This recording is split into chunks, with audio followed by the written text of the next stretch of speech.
Kita beralih ke informasi indikator perdagangan lainnya pemirsa, di mana nilai tukar rupiah melanjutkan penguatan dan makin kokoh di level 16.200-an per dolar Amerika di tengah ekspektasi pemangkasan suku bunga The Fed semakin menguat. Dikutip data Tartia hingga perdagangan Rabu siang tadi, rupiah menguat di 0,34% di level 16.219 per dolar Amerika, di mana sebelumnya rupiah sudah dibuka menguat di 0,12% di level 16.260 per dolar Amerika di perdagangan Rabu pagi tadi. Sementara indeks dolar Amerika koreksi tipis di 0,02% di 98,07. Di mana koreksi berlanjut setelah di Selasa, indeks dolar Amerika ditutup melemah di 0,43% di 98,09. Penguatan rupiah didorong sentimen rilis data inflasi Amerika di Juli 2025 tercatat di 2,7% secara tahunan, di bawah ekspektasi di 2,8% secara tahunan. Data ini memicu ekspektasi kuat The Fed akan memangkas suku bunga acuan 25 basis point di September, di mana probabilitas pemangkasan suku bunga kini melonjak menjadi 93,4%, membuat dolar Amerika melemah dan meningkatkan minat investor terhadap aset berisiko di negara berkembang termasuk Indonesia. Langsung saja kita akan update seperti apa pergerakan nilai tukar rupiah terhadap sejumlah mata uang utama berikut ini. Dapat Anda saksikan grafis di layar televisi Anda pemirsa. Pergerakan nilai tukar rupiah terhadap dolar Amerika Serikat di Rp16.200. Ini jelang penutupan, dan setelah penutupan ternyata nilai tukar rupiah terhadap dolar Amerika Serikat menguat hingga ke Rp16.144. Kemudian ke pound sterling di level Rp21.918, yen Jepang di Rp109,66. Ya, dapat Anda saksikan grafis di layar televisi Anda pemirsa pergerakan nilai tukar rupiah terhadap sejumlah mata uang utama.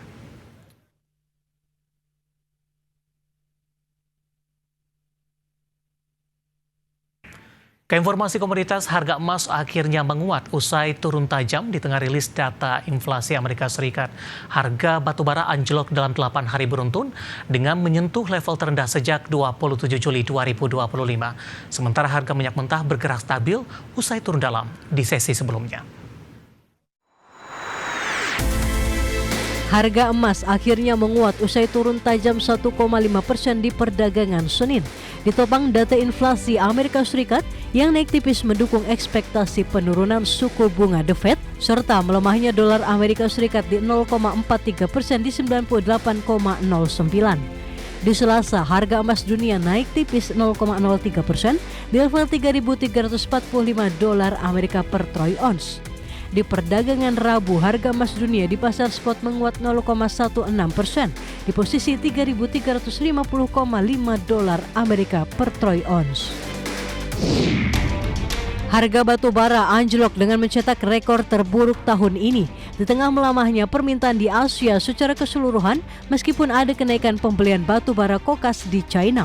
Merujuk definitif, harga batu bara di Senin waktu setempat ditutup di $111,6 Amerika per ton, melemah 1,71%, harga terendah sejak 21 Juli 2025.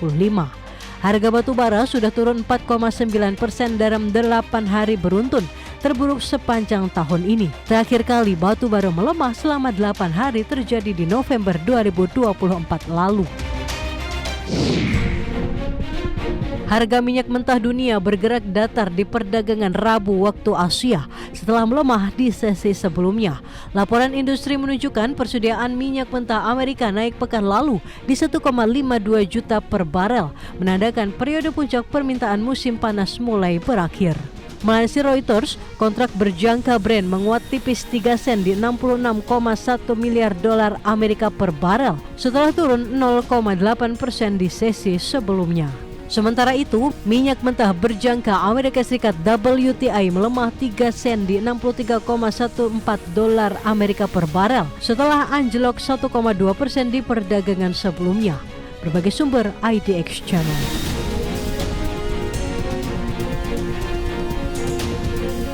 Dan seperti apa update terkini pergerakan harga sejumlah komoditas sampai dengan sore hari ini? Data yang berhasil dihimpun oleh tim redaksi kami dapat Anda saksikan grafis di layar televisi Anda pemirsa. Di mana minyak WTI melemah di 0,09% di level 63,12 dolar Amerika per barrel. Nikel menguat di 0,14% di level 15.314 dolar Amerika per metric ton. Emas menguat di 0,15% sudah di level 3.400-an kembali, tepatnya di 3.404 dolar Amerika per troy ounce. Sementara CPO menguat signifikan di 1,34% di level 4.462 ringgit Malaysia per tonnya.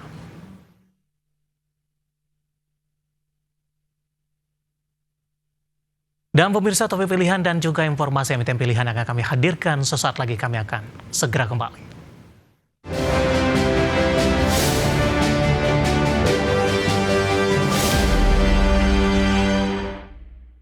Dan selanjutnya mari kita coba simak beberapa sentimen yang berkembang di sepanjang perdagangan hari ini yang berhasil dihimpun oleh tim redaksi kami dan diproyeksikan akan mempengaruhi pergerakan indeks harga saham gabungan.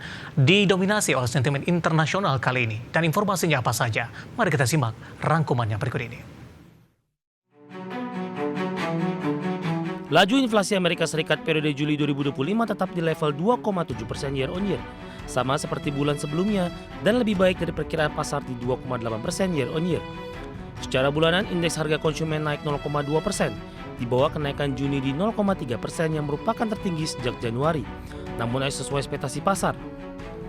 Sementara itu, inflasi inti yang tidak memasukkan harga pangan dan energi naik ke level tertinggi 5 bulan di 3,1% dari 2,9% di Juni dan di atas perkiraan 3%.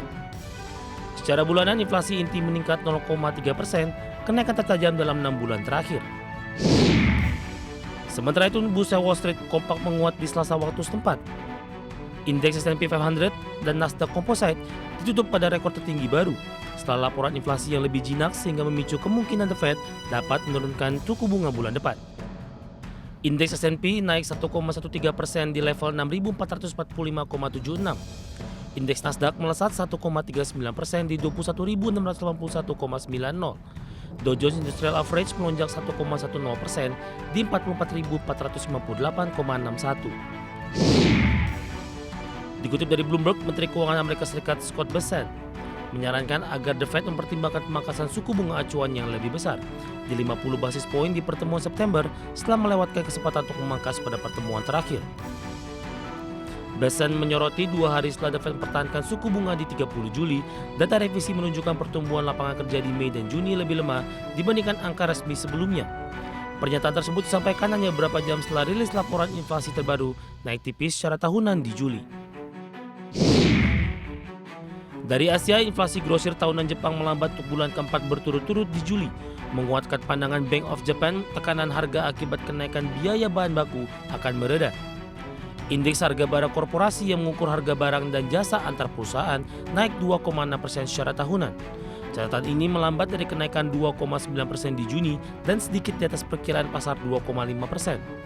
Indeks harga impor berbasis yen turun 10,4% di Juli dibandingkan tahun sebelumnya, setelah penurunan 12,2% di Juni. Dari berbagai sumber, Adex Channel.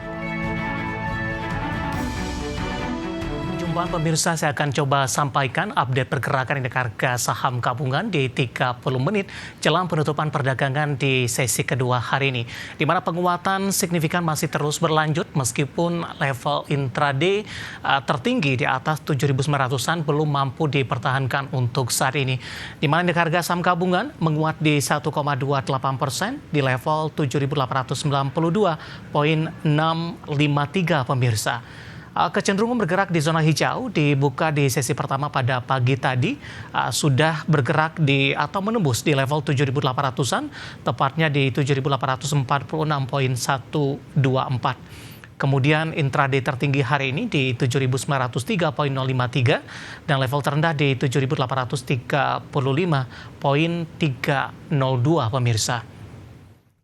Di mana secara intraday, indeks harga saham gabungan hari ini sempat menyentuh ke 7.903,053, mendekati ke level tertinggi sepanjang masa untuk indeks harga saham gabungan di 7.905. Dengan tinggal beberapa poin lagi, namun indeks harga saham gabungan menguat terbatas ke 7.800-an. Saham-saham yang hari ini menjadi penopang utama indeks harga saham gabungan pemirsa dari teknologi yang memimpin secara sektoral di sesi pertama pada siang tadi ada DCII. Hari ini kembali mengalami auto reject atas menguat di 10% karena masuk ke dalam papan FCA ditutup bergerak maksud kami di level Rp306.075 per saham yang merupakan harga tertinggi untuk emiten di Bursa Efek Indonesia. Kemudian dari BUMN, infrastruktur telekomunikasi ada Telkom, hari ini melanjutkan penguatan signifikan di 5% dan sudah berada di level 3.300-an. Bahkan secara intraday hari ini, Telkom sempat ke Rp3.420 per sahamnya. Kemudian penopang juga datang dari sektor perindustrian, ada Astra International, hari ini melesat di 4,71% di Rp5.225 per saham. Kemudian dari grup Prayogo Pangestu, emiten pendatang baru, ada CDIA, hari ini melesat 7% di Rp1.665 per sahamnya.